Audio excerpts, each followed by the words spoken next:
A friend of the channel asked me to give my take on the subject of Michael the Archangel. I've seen some thumbnails on the subject matter of Michael, but I've never clicked on any of the videos. So I had to look up the theories regarding Michael and what people believed him to be, some of the theories. And what I found out is that the main theory by many is that they propose that Michael the Archangel is the pre-incarnate appearance of Yeshua or Christ. They argue that certain characteristics and actions attributed to Michael in the Bible align with Yeshua. This theory is not widely accepted by most traditions and most Christian groups. The most common view held by Christians and other believers is based on biblical passages that explicitly mention Michael as an archangel. They take it at face value. According to this theory, Michael is a high-ranking angelical being, often associated with roles such as the protector of Israel or a warrior angel. In this view, Michael is a distinct angelical figure. When I read the Bible, I take things at face value. If it mentions names like Michael as being an archangel, I just accept that. If it mentions Gabriel or it mentions Melchizedek as being the priest of the Most High, I don't think that is Yeshua or double identities. The Bible says what it wants to say. There's no second guessing. The Bible, in my belief, doesn't entertain instances of double identities. You can't be two things, the archangel and Christ. When a name isn't mentioned, the person might not be noteworthy enough to be named.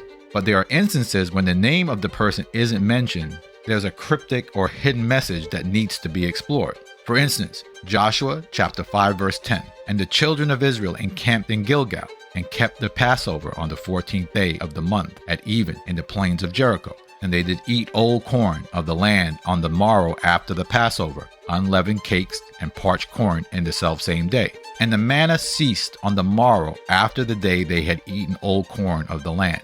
Neither had the children of Israel manna anymore, but they did eat the fruit of the land of Canaan that year. And it came to pass, when Joshua was in Jericho, that he lifted up his eyes and looked, and behold, there stood a man over against him with a sword drawn in his hand. And Joshua went out unto him, and said unto him, Art thou for us, or for our adversaries? And he said, Nay, but as captain of the host of the Most High am I now come. And Joshua fell on his face to the earth, and did worship, and said unto him, What saith my Lord unto his servant?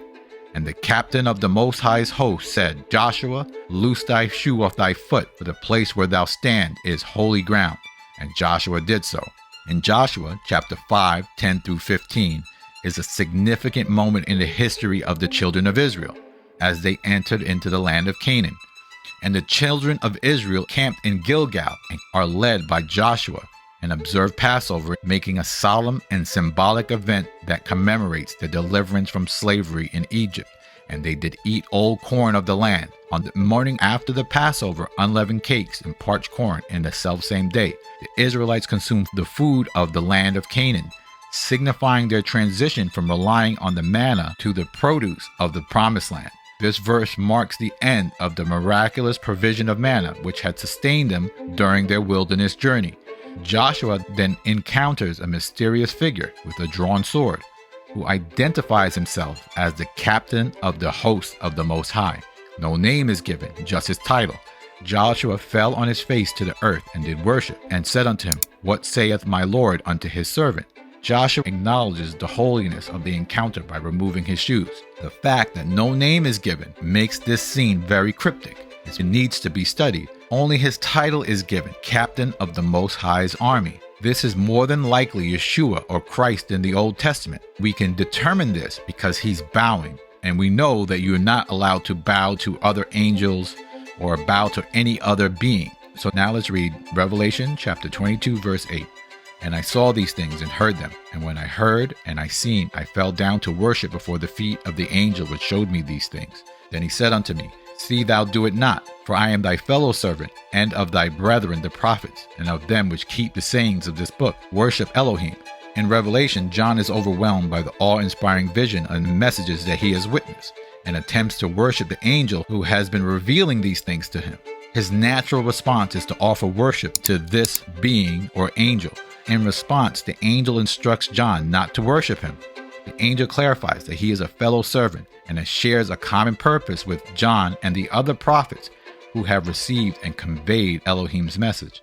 The angel emphasizes that worship is to be directed towards Elohim alone. The fact that Joshua bowed himself means that this was no ordinary angel or angelical being. This is more than likely Yeshua in the Old Testament. Revelation chapter 19 verse 13. And he was clothed with a vesture dipped in blood, and his name was the word of Elohim. And the armies which were in heaven followed him upon white horses, clothed in fine linen, white and clean. This is Yeshua coming in the book of Revelation. The armies of heaven can only follow the captain of the host. And that's who Joshua was speaking to, the captain of the host.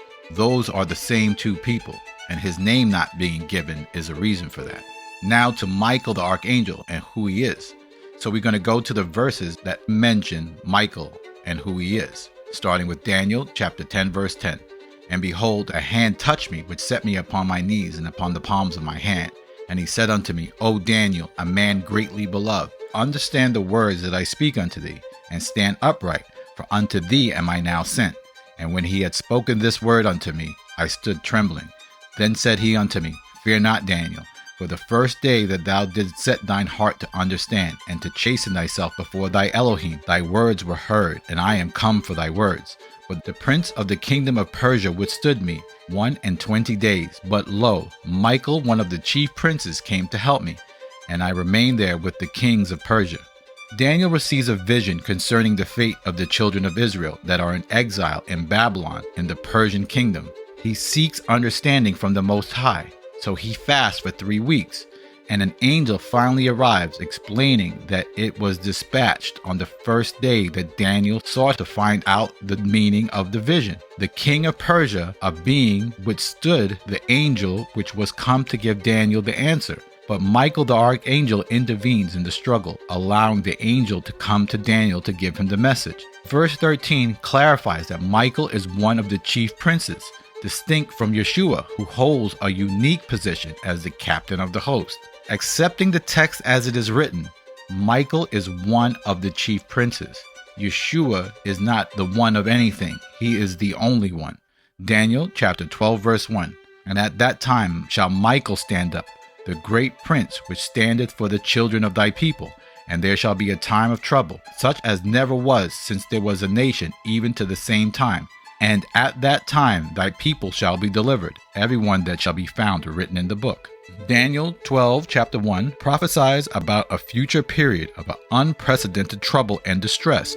This is the Great Tribulation. This is Israel going into captivity. But during this time, Michael, the protector of the people of Israel, will stand up to defend them. Those names who are recorded in the book will ultimately be delivered and saved. This passage is about the end times, but the key here is that Michael is the protector of the children of Israel. Now Jude chapter 1 verse 9. Yet Michael the Archangel, when contending with the devil, he disputed not about the body of Moses, nor durst bring against him a railing accusation, but said, The Most High rebuke thee. Michael is identified as the Archangel, signifying his high rank among the angels. In this verse in Jude, it suggests that there was a dispute or a contention between Michael and the devil over the body of Moses, which is not elaborated or discussed in the biblical text that we have, which means that Jude had read something we don't have available today. I believe there are many books that are missing from this Bible, but they were removed by the Most High himself. So we shouldn't spend time trying to find them. We should just read the text that we have thoroughly. When you put all these verses together, you understand that Michael is one, an archangel, which is very high ranking among the angels or in the armies of heaven. 2, he's one of the chief princes. 3, his post is specifically for the children of Israel. 4, he fought over the bones of Moses, which means he probably received this appointment during the time of Moses or the exodus from the children of Israel from Egypt. So we should look in the Torah or the first 5 books to find out or to get more understanding on when this appointment occurred, because it had to happen after or sometime during the exodus from Egypt. Exodus chapter 23 verse 20. Behold, I will send an angel before thee to keep thee in the way and to bring thee into the place which I have prepared. Beware of him and obey his voice. Provoke him not, for he will not pardon your transgressions, for my name is in him. But if thou shalt indeed obey his voice, and do all I speak, then I will be an enemy unto thine enemies, and an adversary unto thine adversaries. For my angel shall go before thee, and bring thee unto the Amorites, and unto the Hittites, and to the Perizzites, and the Canaanites, the Hivites, and Jebusites, and I will cut them off. In Exodus chapter 23, verse 20 to 23, Elohim addresses the Israelites, promising to send an angel ahead of their journey to the promised land. Elohim ensures the Israelites that this angel will lead and protect them, guiding them to the promised land, emphasizing that they must be obedient and respect this angel. Elohim declares that disobedience and provocation will not be tolerated. The angel, bearing Elohim's authority, doesn't pardon transgressions. If the Israelites heed the angel's guidance and follow Elohim's commandments, Elohim commits to being their protector, pledges to stand against their enemies. This assurance is clear, and the victory over these nations is guaranteed by this angel.